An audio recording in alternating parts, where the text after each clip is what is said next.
the most exciting series ever in the history of baseball. So, assuming Mr. Stabenow, you have it on your earpiece or something like that. If you're checking on Twitter, keep us posted. Or I know Andy is. So, anyway, which means when something happens important in the game, don't scream or yell. You can take it outside, and then you can turn off your cell phone or just keep it silenced. Anyway, Madam Clerk, please take the roll. Councilmember Patton. Here. Councilmember Bragg. Here. Mayor Pro Tem Spriggs. Here. Mayor Dedina. Here. Councilmember Bilbray is absent.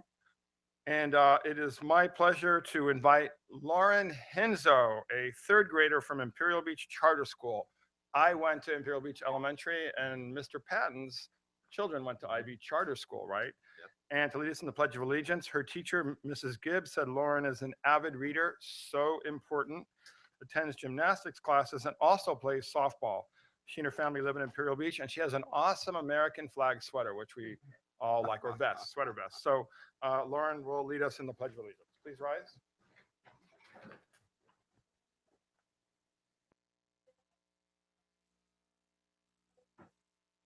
I pledge allegiance to the flag of the United States of America and to the republic for which it stands, one nation, under God, indivisible, with liberty and justice for all. Great job, Lauren. Good job. All right, thank you. And my kids went to IB Elementary, so that's great. That's And I know Lauren personally. good. There you and go. It's she- even the circle A is wonderful complete. individual, Awesome. as her mom.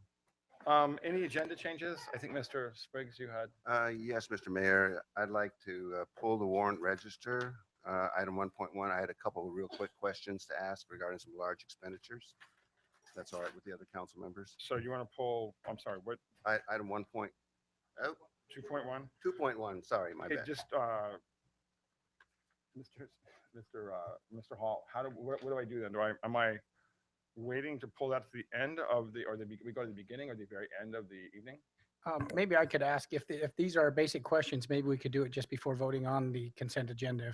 If they are going to need more explanation, we would move it to the end of the agenda. So perhaps I could ask. I think they're basic questions, and in terms of who the parties are that receive funds from the city. Super simple. Okay. Yeah, we could probably do that right before we vote. That Okay, would be all right. So before we approve the consent calendar 2.0, okay, Perfect. that's fine. Okay, so now we have the funnest part of the evening, the announcements from City Council. Mr. Patton? Yeah. First of all, I want to thank, we had with the fleet, the YMCA, Border Patrol, and I believe the sheriff too, all did great haunted houses. And I don't know what was going on in the city of IB, but I saw more kids out trick-or-treating than ever before. So it must be a great indicator of what's going on in our city. So that was a big deal to me. Yesterday morning, I went to the South County EDC meeting along with Mr. Hall, and no things to really report from that meeting. They are looking for interns, however, and we were actually thinking about maybe somebody from the city staff could be somebody that could intern for 1 year and go to those meetings. And I think it might kind of open some more doors for one of our employees. Military Appreciation Day, November 12th, from 12 to 4, Dunes Park. Please go. It's going to be a great event. Imperial Beach, we support our military. Thank you. Great, thanks, Mr. Patton. Councilmember Bragg? Thank you. I just wanted to maybe dovetail on your comment about an intern at South County EDC, and perhaps wondering if we could consider a member of the Chamber of Commerce. Somebody from the board of directors quite possibly might want to volunteer for that position. I'm just throwing it out there or does it have to be somebody from our city? Agency can bring their own. Okay. So there's more than one. Okay, perfect. Thank you. I just wanted to follow up on my comments from last week as the representative and the chairperson for the Accessibilities Committee for the county through MTS. At my urging, the outreach for the certification for the ADA, the access. Katrinka, are you telling me to talk louder? Okay, thank you. I have played charades, so I thought maybe you were. So I just wanted to assure people that, like I said, the outreach has been doubled. If you know of anybody who is unsure of the process, please contact me, and I will put that person in contact with Jay Washburn at MTS. I also wanted to mention that the Imperial Beach Historical Society will be at Military Appreciation Day. We are asking for residents of the community, if you have a picture of a loved one in military uniform and you would like to have it displayed, please bring it down to the Historical Society booth at that event on November 12th. Thank you. Councilmember Spriggs? I didn't have any committee assignments last week, and I took the opportunity to do something that I've really been wanting to do for months, and that's to actually go to a key state in this election and work on voter turnout. And I went to North Carolina, where I have a child and grandchild, and worked in voter turnout, going door to door, literally trying to educate people on the importance of voting and getting the vote out. And I would hope that everybody in Imperial Beach, regardless of your party affiliation, would make it a point to vote in this important election. That's really all I have. Thank you. Great, thank you. And yeah, I read a good article today about that, and it was talking about having a voting plan and urging our friends and family to follow their voting plan. So it's something I have to do with both my boys, or no, can vote. So anyway, and then also, yeah, it was interesting. I saw a really good article, and he talked about that Halloween's a great indicator of community health and vibrancy. So when you see neighborhoods and cities that have traditional Halloweens filled with lots of rambunctious little kids knocking on doors, that it's really a good sign. And I had somebody meet with me yesterday who works at UCSD but lives over on Connecticut, and he said, yeah, it was so cool to live in IB and to have this really old school kind of style Halloween. So thanks to everyone who makes this such a safe community. So especially our sheriffs who are out there keeping to continue to reduce the crime rate. So that's awesome. Want to thank city staff, Tidelands, and public works staff for the new pull-up bars on the pier and at the Seacoast, or that empty lot across from the People's Park across from the hotel. And I think there are plans to put some on at the end of Seacoast. Is that correct? Yes, we're trying to find a location for that. And we had the new workout center at the Veterans Park, and I saw a really fit kid guy, young adult, and just powering pull-up bars, super excited about it. And it really reminds me there's some really fit people in the city, and really great that people are using those facilities. And there's some dip things. So anyway, I've already been challenged to pull-ups, but I have to do them next to the lifeguard station, so that's not good. We'll see how bad I am at them. Anyway, and also I want to thank, I think it's a chamber, right, in the city that are working on the Military Appreciation Day. Is that correct? Yeah, thank you. Candy, are you here? Candy's not here. Anyway, that's really awesome. I'm really glad to see that back. I think we had a few thousand people last year. So, and that's it. Oh, and then last week I was in Tijuana, at Playas at Tijuana, at the location where the state government of Baja deposits 40 million gallons of mostly raw sewage on the beach every day. On a press conference with residents from Playas, talking about why that sewage makes its way north to IB and Coronado and why that's unacceptable. Tomorrow I'll be in Tijuana meeting with federal Senator Ernesto Rufo, the former governor of Baja, to talk about this issue and pressure the Mexican government to basically clean up their mess. And what's interesting, we found the 2012 plan for Tijuana's municipal sewage system, which includes the Tijuana River and the beach. Their goal back then was zero discharge. It says cero descarga, zero discharge. So that's what we're going to hold them to when we talk tomorrow and continue these conversations. We don't want to see any sewage dumped in the ocean. We don't want to see any pollution days. And they actually have the capacity, if they implement what's called the Purple Pipe Project, a reuse project, to actually do that. So that's where we're headed. And that's what we're going to continue to do. We hear from high-level sources in the governor's office that potentially they're looking at some sort of project. So we're going to continue pushing them, but the work that we're all doing on that is actually helping it. And again, shout out to our Chris Helmer, City of IB staff, our lifeguards, who are really on it and really help understand what's happening in the water and where that sewage comes from, so we can let them know that it's unacceptable and just plug up some of the holes. And then number two, really help deal with some of the stuff in the river valley that can be stopped. So anyway, we'll continue to work on that.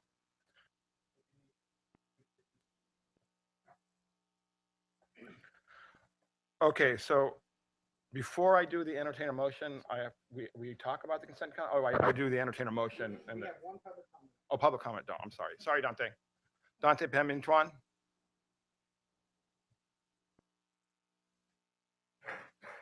Of the lovely neighborhood of Seaside Point. Good. And you have 3 minutes. Okay.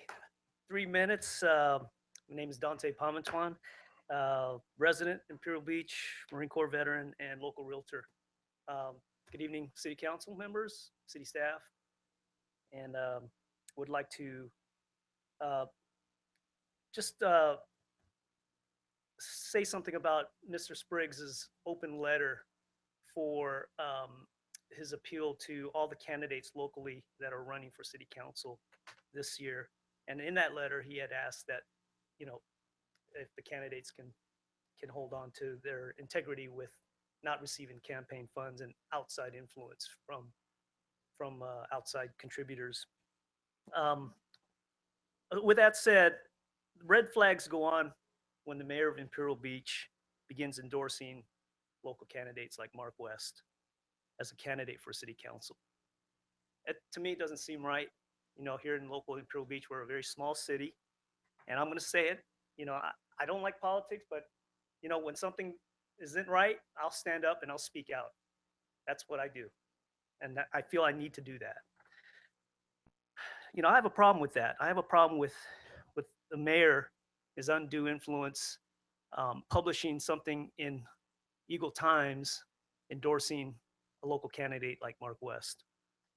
I know it's his right as a private citizen to do that, but it seems like a conflict of interest to me. I don't know if it's just me, but I don't know if other people feel that way. Speaking of conflict of interest, campaign funds, when the mayor was elected in his term here of 150K from an outside New York union. Another conflict of interest, his wife is a grant writer for San Diego Foundation.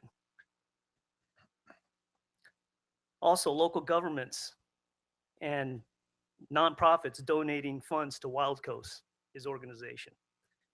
Conflicts of interest. I see that, and I just want to bring that out. So ask yourself where Mark West is getting his funds. Those funds are pretty expensive. They are expensive. So when it comes to transparency, you won't get that with Mark West because Mayor Dedina does not have transparency. And I ran with that transparency, Mr. Dedina. I did. And I'm very disappointed. I'm surprised at your lack of transparency.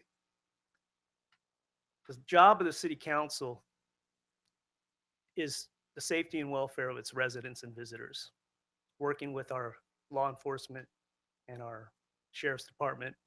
And I've seen an increase in graffiti. I've seen an increase in illegal human smuggling out there in the estuary. I live out there in Seaside Point. And I brought this up to people in the city staff. That should be our focus, and we should have representatives that are focusing on that, not with other people outside of Imperial Beach trying to have their own agenda and outside interest here in our small, beautiful town of Imperial Beach. We love Imperial Beach. I love Imperial Beach. So I just want to, say this because Mr. Dedina has published this thing. So what, we got 6 days left in the election, and it has a lot of influence. So I'm here in a public forum, and I'm speaking on behalf of all the other candidates that are for city council. For me, Patton and O'Neill, vote them. Those two are the most qualified, and they have Imperial Beach heart in their hearts. Tim O'Neill and Bobby Patton. Thank you. Am I allowed to respond to untrue accusations that are made about me or not? I guess not. No, it's fine. Okay, about my wife? You can Just for the briefly record, comment, but- just for the record, my wife doesn't actually work at the San Diego Foundation. So it's not employed there. Thank you.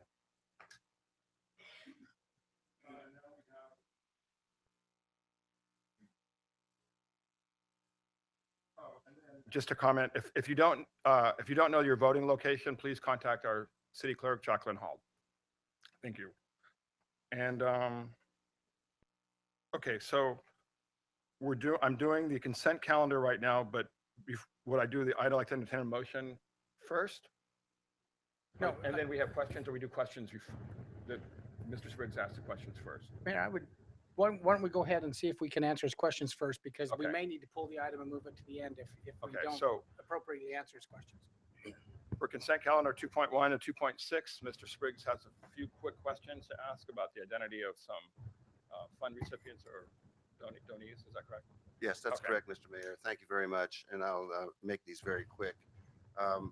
The first item on the warrant registry, which is item 2.1, is on page 1 of the warrant registry, and it has to do with a payment for regarding the 2016 Symphony, I suppose it means Symphony by the Sea production, to Q1 Productions. My question here was really, Mr. Bradley, whether what are the costs of Symphony by the Sea? And this is one part of it, 15,000. Are there other costs that we pay? And if you have an idea what roughly the total cost of Symphony by the Sea, it would be good to know. Yeah, I'll provide you a little information, and then we have the producer of the whole event right here, so we can get more detail. But Yeah, if we're going to go into a big discussion of Symphony by the Sea, we might want to pull this. Yeah. Which I'd rather not do, because I'm not sure if that's, I just get a little concerned about that. If we're going to have an item on Symphony by the Sea. So I promised the question would be brief. If the answer is not brief, then Yeah. we can you just pull want the a number. item. Is that your only question? I have a question on page 5 of the same item, which is even quicker. Let's go to that one. there's about $20,000. $25,000 to Hidden Valley Investment Inc. For a vehicle. Are we on to the second question? Or Yes, we're on the second one. Okay. We purchased a vehicle through the state procurement process, and they were on the vendor list, competitively bid vendor list. I see. It just seemed to be unusual that they were in a car dealership or Yeah, something like there's that. quite a few vendors on that list, and these prices are vetted by the state, so it makes it convenient for us just to go to that the state procurement list and procure the vehicle, and we save quite a bit of money. Okay, thank you. Great, thank you. I would like to entertain a motion then to approve consent calendar items numbers 2.1 to 2.6. Mr. Mayor, I still had the question Oh, I'm sorry. regarding the She's got an answer. funding of Symphony by the Sea, which we could take up. If there's a quick answer to it, we could I take thought it you up said now. 20,000. Councilmember Spriggs, it's just under $30,000. Okay, thank you very much. And we should point out that, of course, that's sponsored by the port, so we get a contribution from the port of about $17,000, and then we have sponsors to cover the other portions of that. So there's no actual city funds. I don't believe there were any. Were there any general funds spent? I don't believe there was. Just staff time, but no. That's true. Indirect costs, but no direct costs. Thank you very much. Okay, I'll do that again. I would like to entertain a motion to approve consent calendar item numbers 2.1 and 2.6. Or to 2.6. Okay, please vote.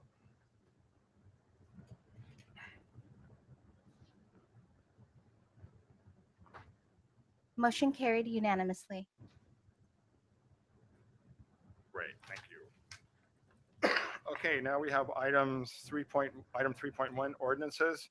Item 3.1 is an introduction of ordinance number 2016-1159, amending sections 8.38.040 and 8.38.050 of the City of Imperial Beach Municipal Code pertaining to submission and review of waste management plans, and will receive a report from Assistant Public Works Director Helmer.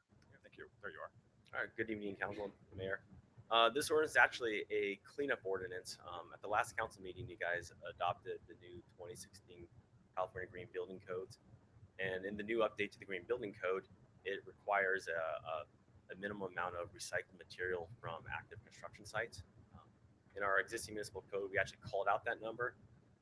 Now that the state is actually requiring these numbers within its own code, we're just referencing the state code as the city standard for mandatory minimum amount of recycling. And this one's specifically pertained to demolition, construction and demolition from development projects.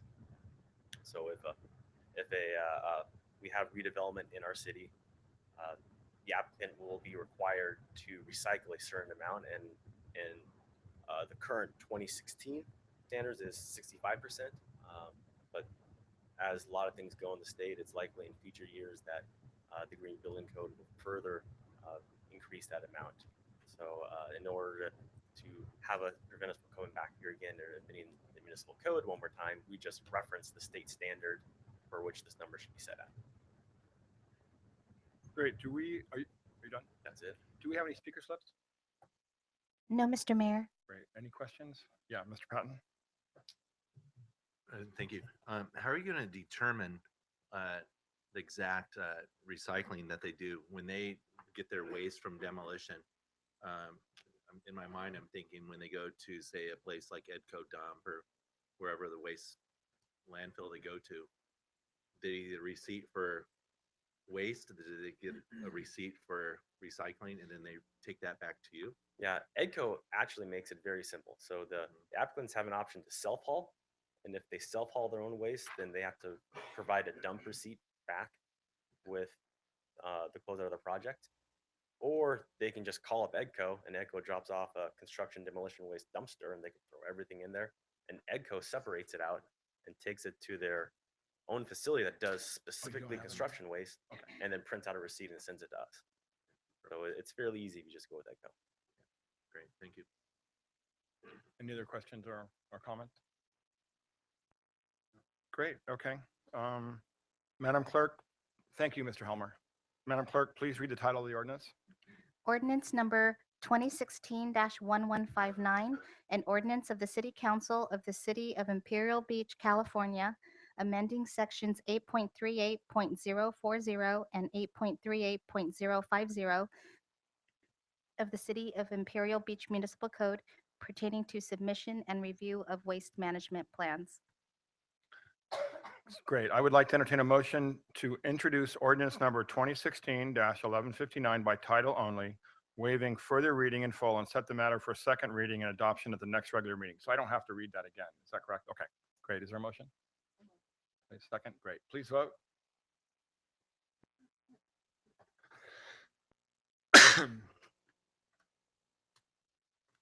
Motion carried unanimously. On to the exciting part of the evening.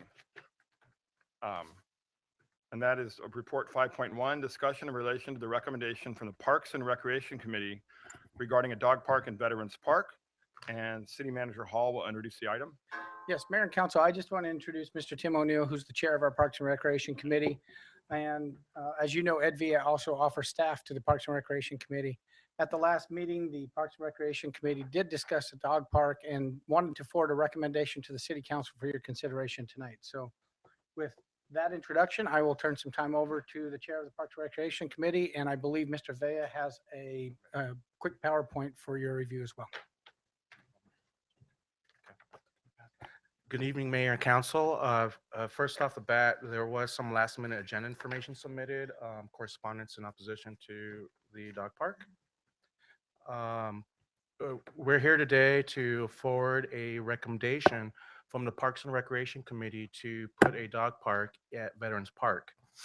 For years, the community has wanted a dog park, and it is the second highest requested facility in the Parks and Recreation survey that was performed citywide recently.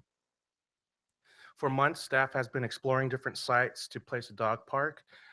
We've considered properties preferably city-owned, preferably away from residential housing, large enough to exercise dogs in a secured and fenced facility, and a location that is central and accessible. The Parks and Recreation Committee considered a location adjacent to the Boys and Girls Club, but set back from the entrance to Veterans Park because it appeared to meet all those requirements. After public input and comments by the Boys and Girls Club, the Parks and Recreation Committee decided to recommend an area just east of the originally proposed location. This is a preferred location for the Boys and Girls Club and the public in attendance to the original recommendation. This area is approximately 8,500 square feet. As you can see, it is adjacent to some residential properties, but Andy and I met with the three neighbors to discuss the potential impact of having a park close to their houses, and they seem generally in support of this idea with a few suggestions. Oops. What the heck? We'd set back the fence line in order to allow them continued secure access to the park and heighten any low property fence lines as appropriate. They seem to view this as a benefit because people tend to, sorry guys, people tend to congregate in this back area, as you can see as when we were taking pictures. For privacy and other activities, and this provided the neighbors with a layer of security. Here's another view of the proposed location. We're considering a nice mesh welded green fence with the mow strip, probably about 4.5 to 5 feet tall. As you can see, for this initial invitation, we'd keep it really simple. Just some fencing, some poop bags, some trash cans, ADA accessibility, and a double gated door to access the park at the south end of the location. It's anticipated that we will also work with the Parks and Recreation Committee to recommend some rules and regulations for the dog park, as well as any future additions and improvements for your consideration. Staff is seeking direction to create a formal proposal for this location for consideration at a future city council meeting. It's anticipated that this project will be paid through the general fund if approved. And I've got Tim O'Neill, chairman of the Parks and Rec Committee, as well as a member of the Dog Park Subcommittee here. We're available for any questions or comments. Mr. Neal, did you want to make any comments at all about it's about the process? I know this sort of started when, Marcia, are you here? That you came with your beautiful big rambunctious dog, and even obviously before that, this has been a long time coming. So yeah, I want to thank City Council for giving us direction to look for spots to put a dog park. We've been working on this, some of us, for 10 years. The last time that council saw any kind of viable proposal, I believe, was 2011, and that was with north of the Palm Avenue jetty. So this is, I think, the very first time any council has seen an alternative that's hasn't been on the beach. We made, as a dog park subcommittee, we made a number of site visits. I don't really want to get any residents in trouble because I'm not a narc, but anyways, it's already being used. It's essentially a dog park already without a fence. And to the people that were using it, to their credit, there was a little group that was even considering purchasing a fence that they could take down and bring back up. And I thought that was actually really really cool. You know, they can still donate money to the cause. Absolutely. We're always and open just, for business. You know, once you guys, if you guys choose to go with what's proposed, you know, as far as the location, we've done a ton of work as far as rules, regulations. We're not the first, obviously not the first city in the world to put up a dog park. So there's plenty of great information already out there. It'll be a piece of cake to get you guys everything you need to actually approve, you know, give final approval. But like I said, I want to thank you guys for taking the lead and directing us to go find a solution to the problem. Great, thank you. Are there questions comments from? Okay. Thank you, Councilmember Bragg. Mr. O'Neill. Thank you very much. Mr. Villa, thank you as well. I was hoping that you could put the slide up that had the gate. So we're doing, I'm sorry, we're doing staff questions. We have a lot of public comment. What should I do? Should we do Maybe staff? some of my questions might answer some of their comments. Okay, that's fine. Okay. So I did, this gate is ADA accessible, correct? No, this is just an example of what it could look like. Okay.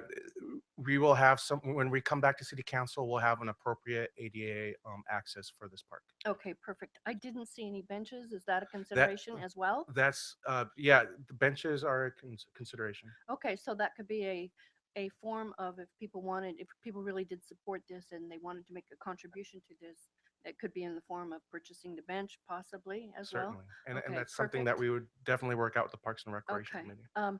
You know, I'm in my 10th year of being in City Council, and we have spoken of this many, many times, and we've entered into, you know, conversation with the Navy, with private developers, and the school district, and it's just kind of funny that the answer was lying, just right across the street. So I am thrilled that this has been presented. Of course, there's always opposition, but the art of life is compromise. So if somebody thinks that it may create some parking in their neighborhood, if we don't put it in this neighborhood, it could create parking someplace else. We're hoping that people will actually walk their dogs to this spot. I'm hopeful that this will create a whole sense of and another opportunity for our community to socialize with each other and their four-legged friends. So those are my comments. If I did, again, Mr. Vio, when it comes time to install the fence, make sure that it is ADA, make sure that we do have the waste receptacles there. And I know there was somebody in the community that did that, and I know they are already at Veterans Park. And I didn't see anything about hours. It's some of those things, I'm sure that as we move along, those things, the rules and regulations, that those kinds of things will be more clear. Thank you. Well, I'd rather hold my questions until after public Yeah, comment. I think that's fine.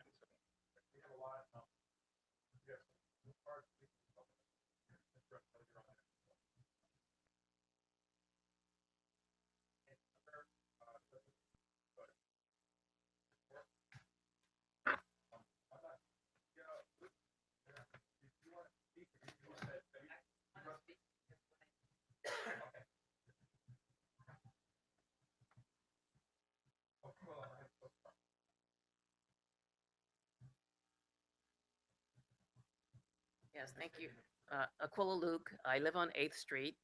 Thank you for the opportunity to speak to you and to everyone in the city. I'm a new resident, been here a year and a half maybe, and I want to talk about the poop.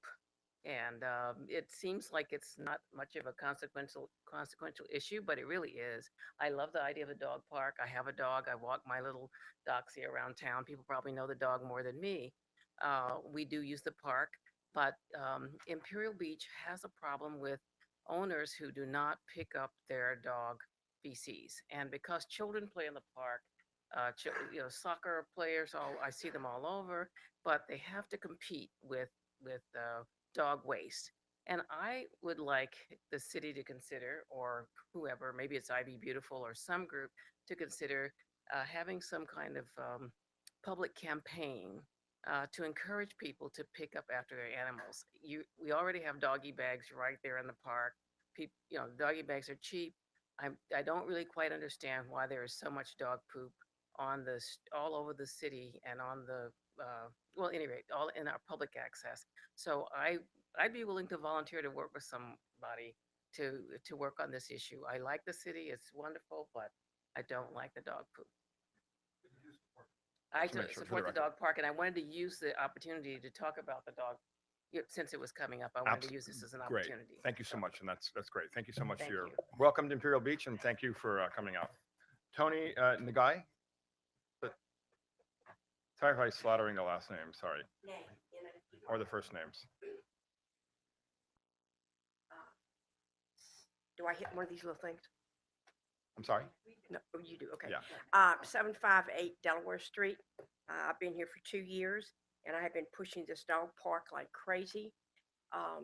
It is a wonderful thing. I walk my dogs everywhere I've ever been.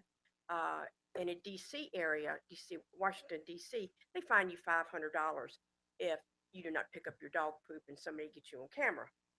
That's a little excessive, I believe, but I'd really like to thank all of y'all for finally getting this thing going. I think it's going to be wonderful. All of the people that are involved in our group and all the wonderful people that I've met through walking our dogs, we're adamant about picking up our poop. We pick up our poop. We pick up other people's poop. We just want to be sure that it's clean. You mean dog poop? Well, I want to be sure our area is clean. I mean, we always say stuff to people, and it seems a lot of this are younger people who just really aren't paying any attention. And we will go up and say something to them, and they're nice about it. And they'll say, here's your bags, and they'll go get it up. But I have a question about the fence. One I have seen before. Does this open and you can walk in, and then there's another gate to get into? Yes, ma'am. There's an example of a double gate on the lower right, but that's just an example. The one that we'll have will, Be a double gate. yeah, both of them are double gates. Yes, ma'am. Yeah, because it's what I've noticed from different ones I have been to. When you're letting a dog in, everybody, all the dogs are coming and say, "Hey, who are you?" And if you've got that little area, Yeah. the owner has, kind of moving back, and you've got a little space to get your dog in. Yes, ma'am. So is there anything that my little fur people owners would like to say? Are we good? Well, they can always come up and tell us. Well, we're just thrilled to death. Okay. We're just thrilled to death about this. Great. Well, And thank we you. can't wait to help you in any way that you need help. So thank you. Well, we're going to hold you that. Actually, Good. yeah, it's Yeah. great. That's awesome. Thank you. Mr. Preston? Mayor, council members, city staff, thank you. I am not opposed. Just state your name, and you don't have to say your address if you want. Or Ralph just for Preston. the record. I'm not opposed to a dog park. I do have some notes here.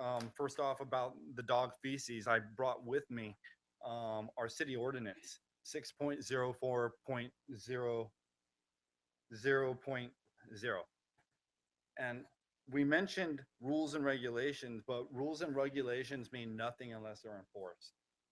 And right now, we're not seeing any enforcement of the carrying instrument removal. I've spoken to the animal control. I understand that we don't have an animal control here in the city, and that it's outsourced to come in. So I'd like for that to be considered. That it's not a matter of community outreach and awareness. It's a matter of just punitive measures. And I personally do not think $500 is an excessive fine, because what my assessment of the matter is that people who just allow their dogs to go anywhere, it's spite, and it's more like a childishness trying to get away with something that they think they can get away with. That's my assessment of the matter. So no amount of community outreach and education is going to do anything unless we have punitive measures instituted, and we already have those city ordinances on the books, and I've spoken with the animal control, and they're just not being instituted. So if some compromise is to be reached, I think that it would be, because I run this city. I run for over a decade throughout the whole entire, I know pretty much every good inch of this town. And it's really, it's sad. It's awful to see the amount of feces around here. So I'm not opposed to an animal park at all, but I think that it needs to be contained. I'll let you guys work that out, but I do want to bring attention to the feces, especially being around children as well. I'd like to contrast the funding. I was glad to hear that the funding was going to come from a general fund for the city. I did have some ideas about that too, in terms of prioritizing how money is spent out of the fund. There are some traffic safety equipment that I would like to suggest that we consider prioritizing ahead of any kind of park that we put together for animals. Essentially, from 3rd Street to 7th Street, I live on Palm Avenue. We see a lot of people who are speeding, going more than 35 miles per hour. And there's a lot of noise there. As you come into over the bridge in Coronado, you see that Coronado has public safety signs like this. They're solar paneled. If we're able to budget for a park for dogs, I would like to be able to see some safety equipment brought along between 3rd and 7th Street that would bring public awareness to keep the noise down, slow down, respect others, don't make any noise. And this is a residential area. So I'll go ahead and leave you with that. I would like to see some priorities in terms of how we spend our money in the city. And I think some public safety equipment would be a better use of our resources, at least in terms of prioritizing our money. Great. Thank you, Mr. Preston. Now we have Erica Lowry. Erica?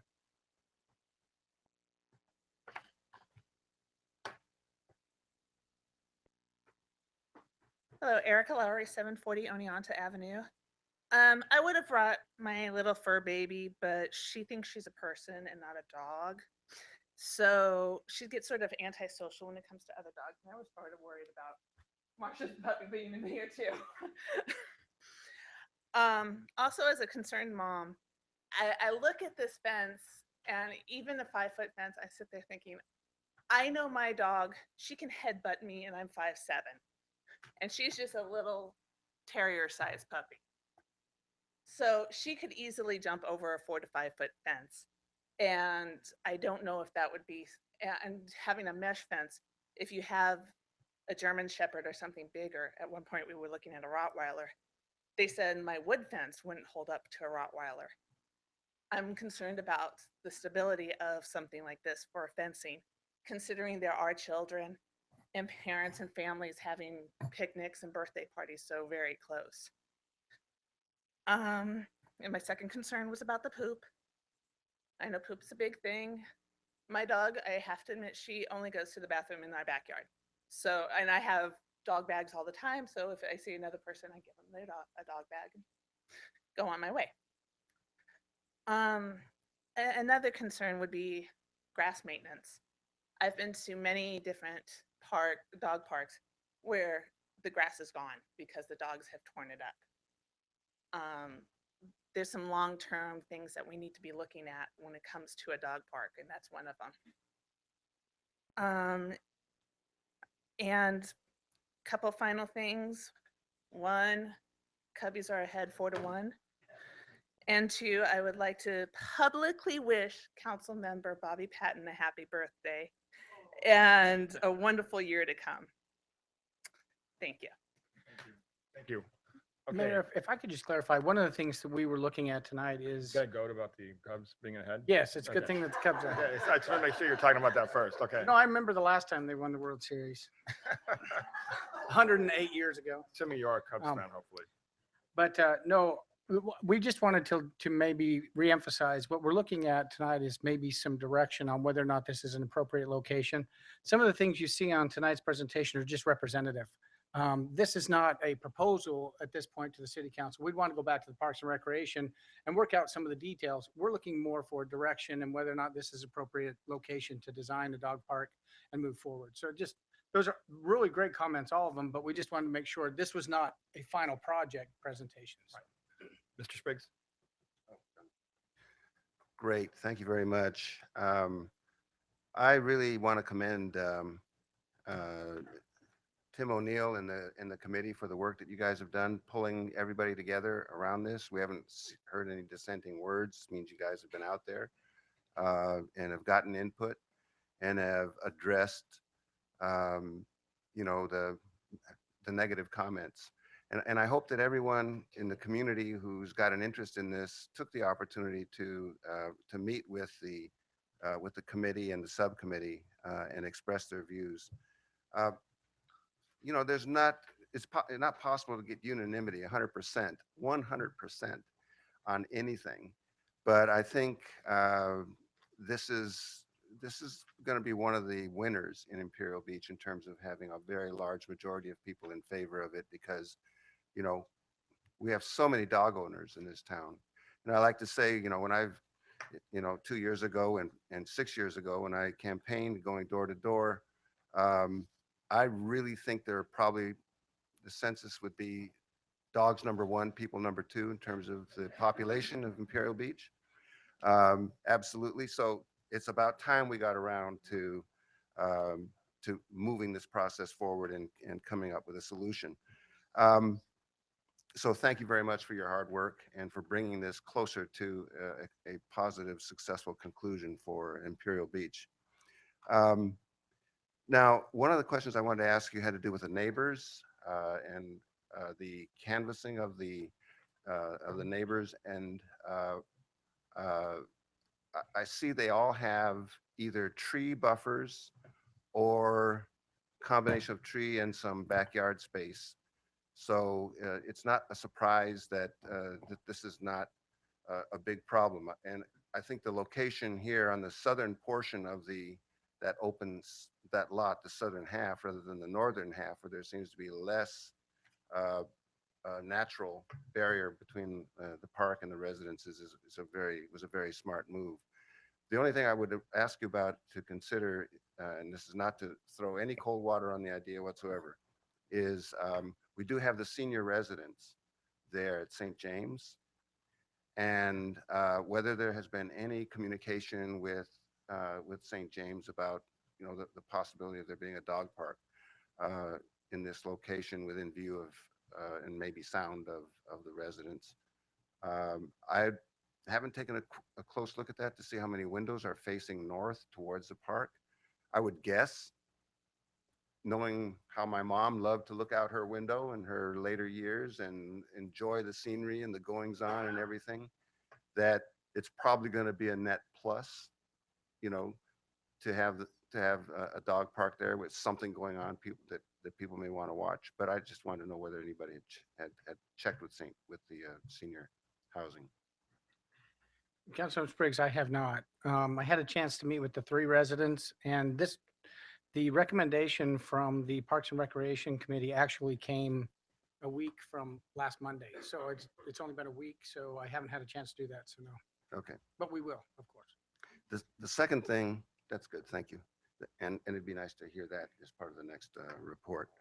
The next thing is the poop issue.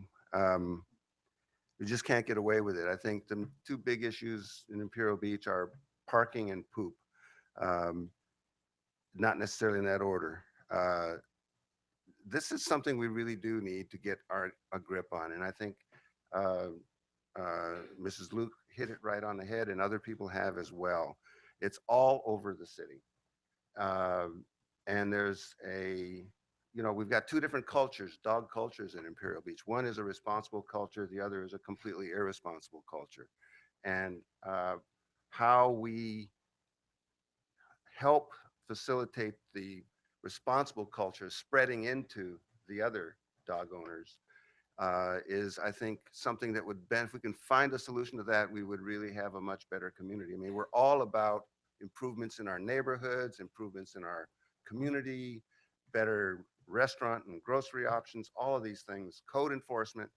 Well, here is a problem that we have got to lick as well, pardon the pun, and that is we've got to address this. And so I would hope, Mr. O'Neill, that your committee would think about not just this question within the dog park context, but also, and the city staff as well, but also citywide.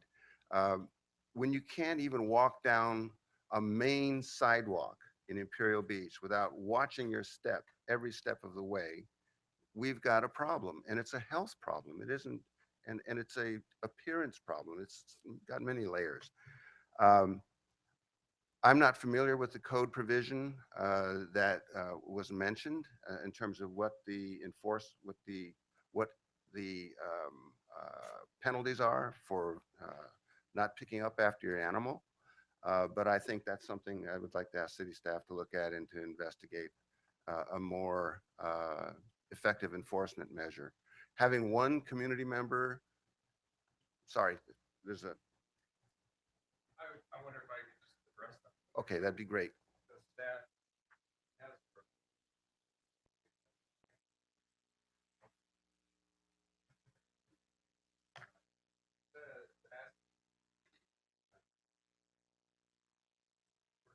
we're trying to do it in a non-punitive way. Trying to do it as a non-punitive way because there is a fine. And so the code enforcement officers, I ran out to my truck to grab those because I knew the poop issue was a big issue. And we're trying to do it through code compliance, and there is a fine, and we can do it, but we've chosen to take the non-punitive route and hand out poop bags.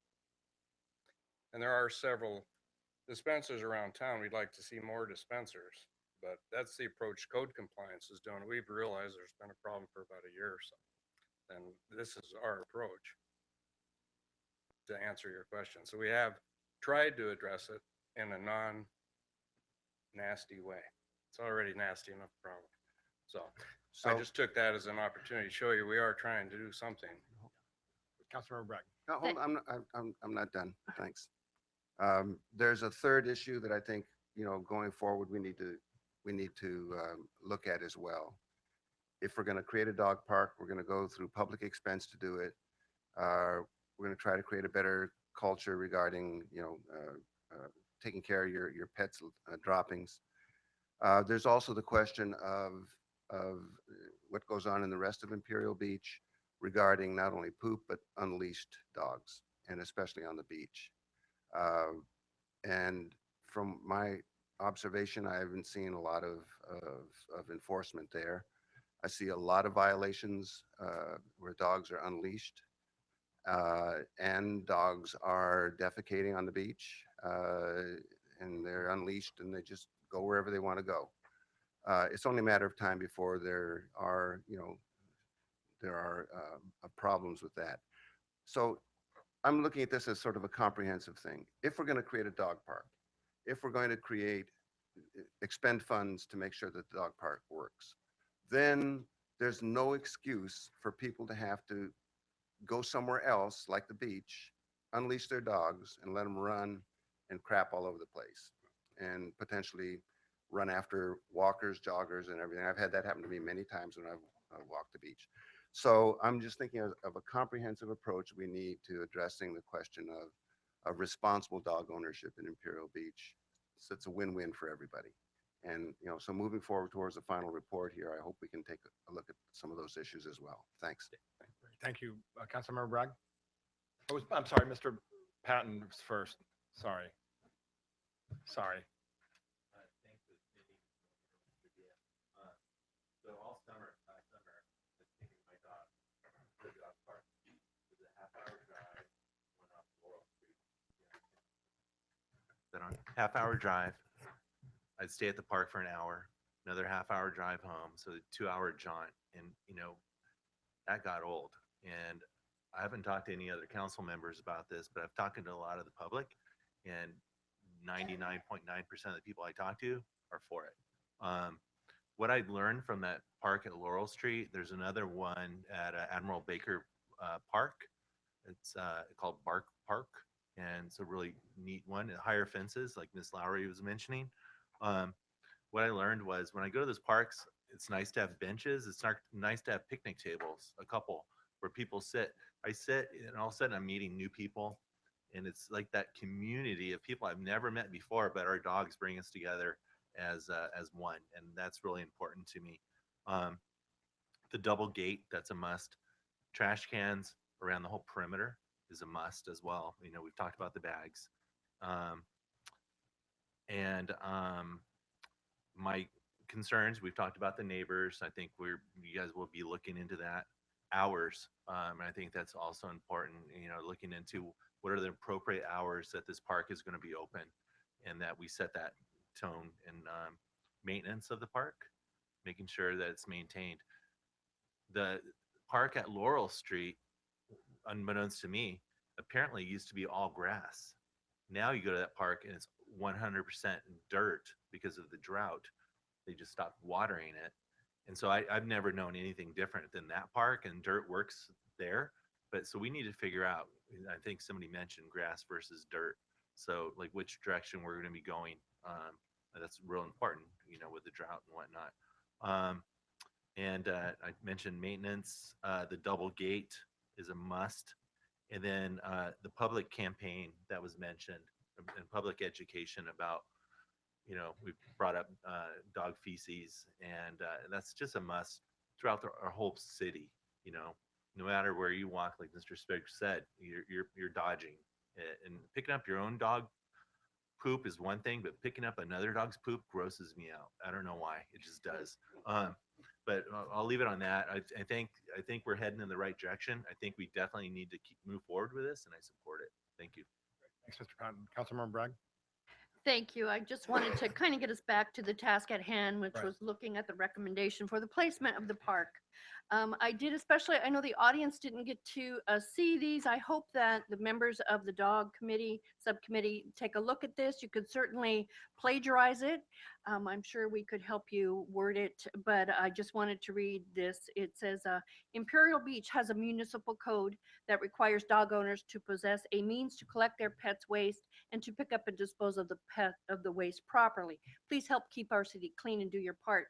So I'm sure that along in the printing of this, that the code, the municipal code, and any fines could be included in that. I certainly wouldn't want our residents to take that upon themselves to the enforcement of that. We do have people that we are on our staff to do that. But certainly, as you're approaching people, and you all had said that, you know, you found a way to talk to people kindly about that. So perhaps we could use this. I would like to move the item if that's appropriate, Mr. Mayor. If you were Can I looking just make for- a few comments? Sure. Great, thank you. And first, I want to thank the city staff and then our Parks and Rec Committee and then our public for moving this forward quickly. Pet health is not just something that's important for the actual pets themselves, but it's an integral component of community health and vibrancy. And the reality is that already is an informal dog park. It's very clear to me. And it's a very densely and actively populated park with a multitude of different activities. And I just rode my bike through it on the way here and saw some of you. There's the soccer players. There's Don Spicer was hanging out tonight on the bench outside the Boys and Girls Club, of course. Don Spicer, the steward of, had a good conversation about, if you don't know Don Spicer, he's head of IB Little League, and he really helped initiate the committee stewardship of Sports Park. And we talked about the importance of stewardship. So when we talk about compliance and enforcement and then monitoring people's behavior, I'm a big believer that the government has a role and the community has a responsibility ethically and morally to actually help make that and a responsibility in our democracy. So if we go that route, I really want to put the onus on sort of a stewardship component or management component for this park so that the dog owners come up with a subcommittee or some sort of management committee where it's the dog owners really take responsibility for working in partnership with the city and possibly the dog park subcommittee to develop the criteria for management and evaluation. And then number two, to actually take the responsibility to help make sure that they educate users about keeping that site clean. And then number two, possibly working with other pet or animal rights organizations or whatever types of organizations and actually carry out a campaign. I think that's something that we can work on the resident side and civic side to actually carry out. So this is a great project. I look forward to seeing a full proposal, but we're not done with dog parks. We need to look at other areas in the city to have people have opportunities to have interaction with their pets. I know there's a proposal to ease up some of the restrictions on the beach in terms of hours, which I think is a great idea. And in terms of the main part of the beach. And but we're looking at the north side of town possibly. This site was easiest because it was owned by the city.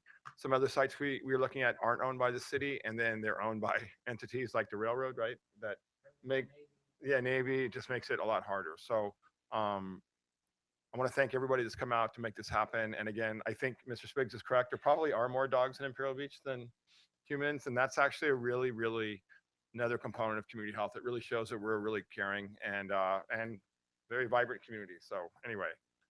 I know you had a motion, so in a second. Great, thank you. Please vote.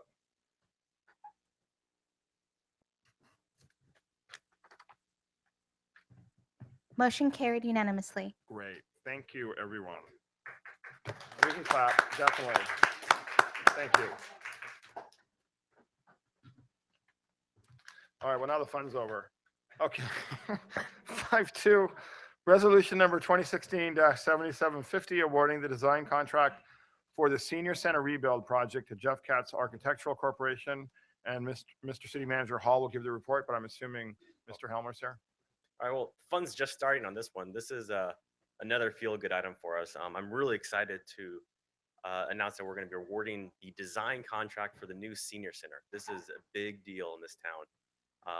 It's not only a big deal to us, but when we went out for bid for a contractor design, we got 14 different architects to apply for this. So we interviewed 4 of them, and we ended up picking Jeff Katz and Associates, and we have Nancy Constantine here that I'd like to introduce, that she'll be leading as a project manager for this project. This senior center is going to be an opportunity for us to not only like redesign the senior center, but re-energize the community to get to realize what are the opportunities to have for programs in the senior center. Part of the reason why we actually chose the architect that we did is their experience with education and outreach, and to programize the new senior center and to reach out into the community and to really develop a new program that's really will match up with the library, match up with the dog park, and really how awesome Veterans Park is really going. So with that, that's all I have, and we're here to. I don't have any introduce the speaker architect. slips, Mr. City Manager. Yeah, I just wanted to make one comment. After a public hearing, I believe it was almost a year ago now, the city council determined that we would use our allocation for the next couple of years from the Community Development Block Grant, and that's what we'll be paying for this. So it's always, it seems to be there's always a question about where the funding's coming from. This is actually coming from a grant from the Community Development Block Grant. So just want to let you know that. Okay, I don't have anybody, but Councilmember Bragg. Thank you. Well, as you all know, this just thrills me beyond life. I used to be the executive director of the senior center, and when I was in that small little office in a small little building with a couple of little outbuildings which were incredibly underutilized, and sit and visit with the seniors, and if there were maybe 4 or 5, and if somebody came in with a wheelchair apparatus and some walkers, well, we were at capacity, and I'm talking about having only 4 or 5 people in a room.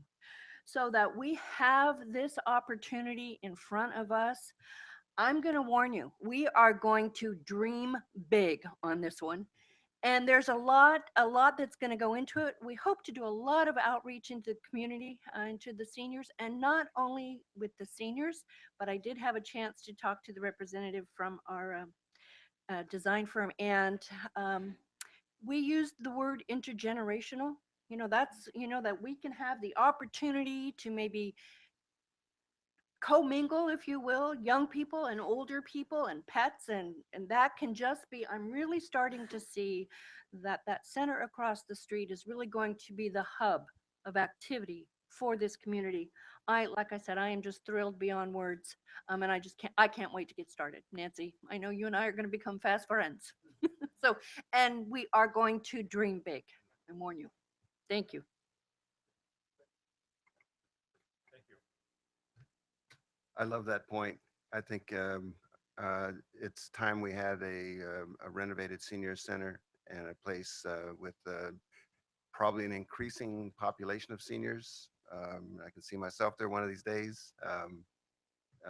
This is really important for our community. It's another feature of our community that's going to make it an even better community than it is already.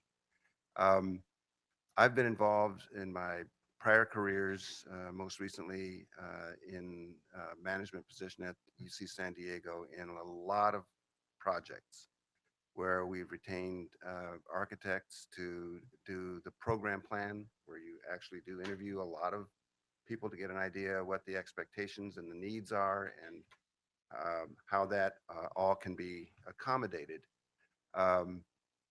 But we also have to keep an eye on what the bottom line is. What is our resource limitations for the project? Because every single project, you never want to say never, you never want to say every, these extreme words. But in my experience, every single project, if you try to accommodate all of the uses, all of the needs, etc., you'll end up having to cut it back and disappoint people, because there's just not the resources to do everything everybody wants. It's just the reality of it. And I'm not trying to pour cold water on the wonderful sentiment that my colleague just expressed about, thinking big and thinking how we can make this a vibrant center, etc. But we do have to, I think, decide when we're going to articulate the need for a balanced approach. Is it going to be at the end where we have to value engineer, cut everything back, disappoint everybody? Or is it going to be during the process where people understand what the parameters are and what can be accommodated reasonably and what may not be able to be accommodated reasonably? So that's my experience speaking to suggest that it's better for people to know ahead of time what they're getting into and what the constraints are. And I think if we do it that way, we will end up with a much more happy senior community and a better project.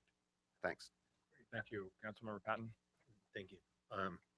So when I look at a brochure for Imperial Beach in the future, I'm going to be looking at this new library. I'm going to be looking at sports park, junior lifeguards, all these great things, possibly a dog park. And then when I look at the senior center, and these are all reasons to live in IB and to come to IB. Public outreach definitely is the key. And I know we're going to have professionals involved, but they're going to have their ideas. But really, I want to listen to the people that live here and find out what they really want. And I'm with you on dreaming big. But we can dream big and be responsible. And I think it's going to be a win-win situation. We could do this right. Thank you. Thanks for your time. Great, thank you. Any other comments? Yeah, I wanted to thank you. It's a great project, and I know that we'll probably have a lead council member, Miss Bragg, on this. So I look forward to seeing you more involved in this. If we have a subcommittee or anything like that, I know you'll probably volunteer. And it was funny. Again, I rode my bike on the way here and met two of our community elders and leaders who have spent their entire lives working with kids. Don Spicer and then swim coach Sue. And, we talked about the idea of stewardship, but Don, sitting on the bench, said, we've got to invest in our kids, but the same thing, we've got to invest in the folks who've given so much to our community. I love the idea of an intergenerational center because, you want their folks' grandkids to be there and their kids and everybody to be there. So that's really important. And I saw swim coach Sue, and, we both agreed that, the era of, and Mr. Preston, you talked about this, one priority over another, we're at a different point now. And we're talking about small amounts of money, and this might be a big amount of money, but we can rebuild our city. And I'm really excited about that because, Mr. Bilbray, when your dad was the mayor, we had a Parks and Rec department. We had a lot of this stuff had just been built in the 60s. So now we have it's 50 years later almost after the 60s, we get the opportunity to basically now reinvest in our community. I think that's really exciting. And we know with the TOT taxes coming in from the hotel, we don't have to cut everything back, but we can make these small, secure investments in our future. And I think this is one of those smart ways we can do that. And absolutely, we will dream big because we have to. So anyway, great, thank you. Is there a motion to adopt resolution number 2016-7750, awarding the design contract for the senior center rebuild project? Is it Jeff Katz Architectural Corporation? Great, thank you. Vote.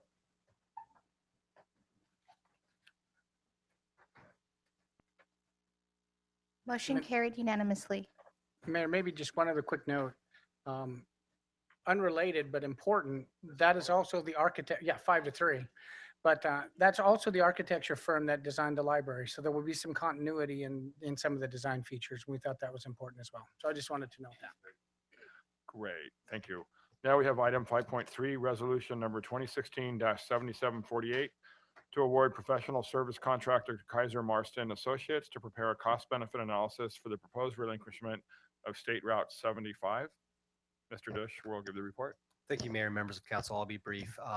When we had the resolution before y'all a while back to support the legislation for relinquishment that worked its way through the state, we had indicated that if that comes to fruition, which it has, we would be looking at preparing an exhaustive cost-benefit analysis. And in order to do that in a way that, sort of separated, had a sort of an independent evaluation of that, our recommendation would be to hire Kaiser Marston Associates in order to get that information for you to make an informed decision whether or not to relinquish and look at the advantages and the disadvantages that we go through that process. There will be a lot of information that we can have regardless of whether this body, in the future decides to go through relinquishment or not. We can use a lot of the data that would come from this study.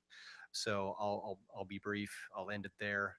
This would authorize us to go ahead and hire Kaiser Marston Associates to prepare a cost-benefit analysis, which we bring back before you. Any questions, comments? Just to make sure, does that include, for example, what it costs to get a permit? Like if you're Sudbury and you want to build a shopping center and get the permits from Caltrans, what it costs now versus what it would cost under a city, what I'm saying? Like, how the economic sort of impact? Yeah, so we've asked them to put that together. That'll be, some of that information is going to be anecdotal, but as much as we can be scientific about getting that information, we will be going and looking at some of those more recent projects, whether it was 9th and Palm or the McDonald's or any of those that we deal with. So we would have the data in terms of what's it take to maintain that road and, the technical aspects, the engineering aspects, but then also those redevelopment opportunities and the permit costs. And I think the other thing we'll have an opportunity to talk about this, but sort of like what it costs to build a crosswalk, to paint a crosswalk. Well, now under Caltrans, we can't even paint a crosswalk, but when the city owns it, in theory, it would cost basically the paint and having the guys go out and stripe it, and that would take about 5 minutes. You know what I'm saying? Like there's a cost there that we need to evaluate in terms of time, or things we can't do now that we'll be able to do in the future. That Caltrans is preventing There us are, from doing. yeah, there are going to be those technical things that we'll still have to make sure that we meet Yeah. proper engineering standards. know. But if that road were relinquished, we would not have to seek approval from Caltrans to say, hey, we'd like to do this per this standard. We could do it towards our standards. And that's another element is, as you all know, the Palm Avenue master plan, some of those segments, because of the landscaping and the design aspects, don't meet the standards that apply all the way through the state. Those would be elements that we'd be able to implement. Great. And, Okay. and we did ask Mr. Mara to look at those intangibles. Some of the things that we would be able to do as a city that we can't do with it being a state road. We asked him to include that as a cost benefit analysis as well. Okay. I would like to entertain a motion to approve resolution number 2016-7748 to award professional service contract to Kaiser, Marston Associates to prepare a cost benefit analysis for the proposed relinquishment of State Route 75. Great. Thank you. Please vote.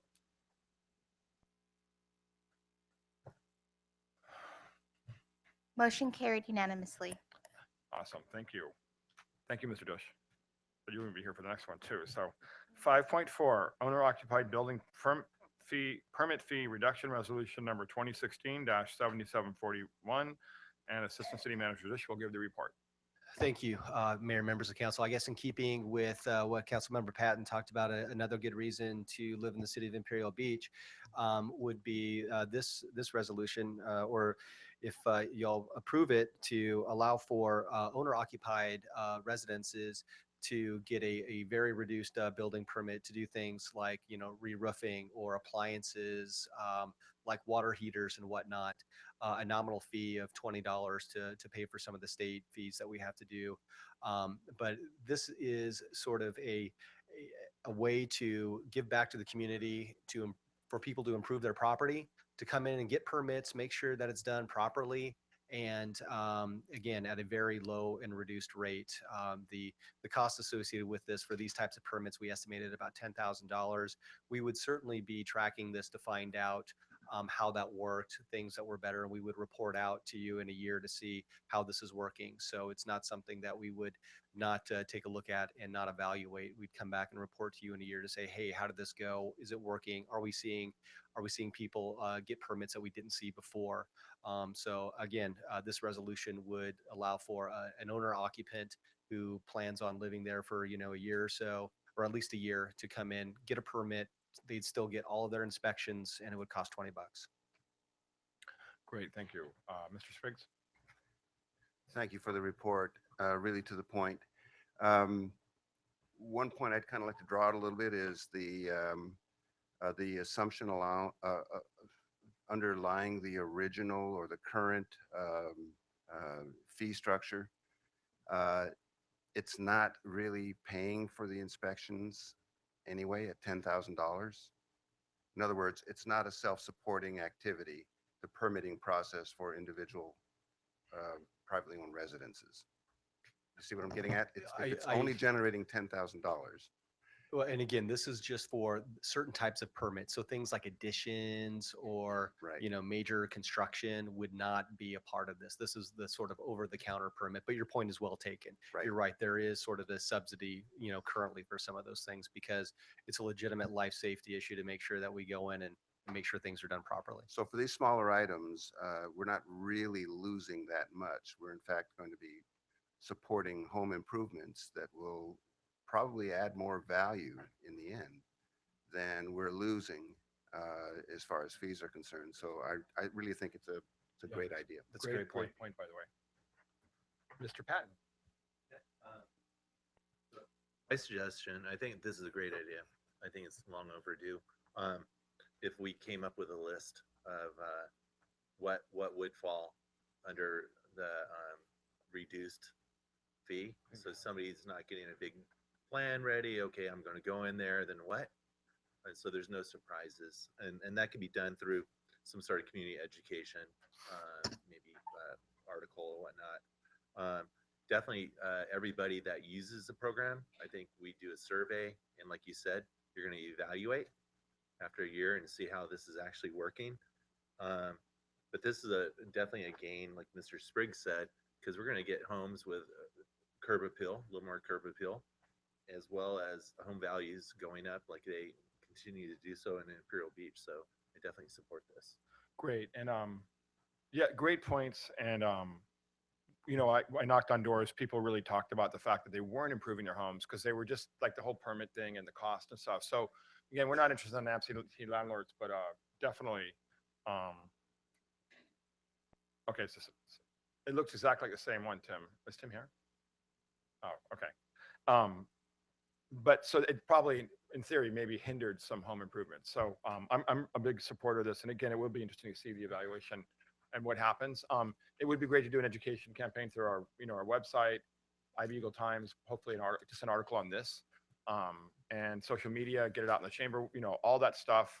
And then number two, also to really work with contractors and educate the contractors or get that, just these emails out so they're aware of that. Because I had a lot of contractors complain to me about, you know, why does IBE charge to replace windows or whatever and the roofs, and you know, it was a good point. So again, let's see if this idea of it works. And you know, I love the idea of identifying more incentives we can create to get people to invest in their homes. And again, I think this is the importance of having things like the hotel, so we don't have to just cut back all the time and nickel and dime our residents. So I'm really proud of this council and the city for really understanding that things like the code enforcement changes we've made and this type of thing are more of the compliance, sort of being proactive rather than just being punitive. And so I think that's great. So with that, I would like to entertain a motion to approve resolution number 2016-7741, waiving building permit fees for homeowners for specified projects. Please vote. Oh, and Mr. Tim O'Neill did support this. Does need to speak. Motion carried unanimously. And we adjourn the meeting.